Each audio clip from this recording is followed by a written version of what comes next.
राम राम दोस्तों, आज हम आए हैं अपने छोटे सास ससुर के घर पे। यहाँ पर इन्होंने भगवान शिव जी की पूजा रखी है, जो कि सावन मास में बहुत ही अच्छा होता है और यहाँ पे बहुत ही अच्छा लग रहा है। सबके साथ पूजा करते हुए, सबका आशीर्वाद लेते हुए।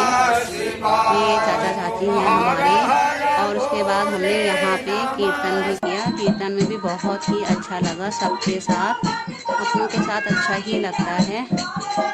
और भगवान शिव जी सबकी मनोकामना पूरी करे। ये मौका भी कभी कभी मिलता है देखने को। भगवान जी का अपार आशीर्वाद है जो आपने हमें यहाँ पे बुलाया। ओम भक्तवत्सलाय नमः, ओम भवाय नमः, ओम सर्वाय नमः, ओम लोकेशाय नमः।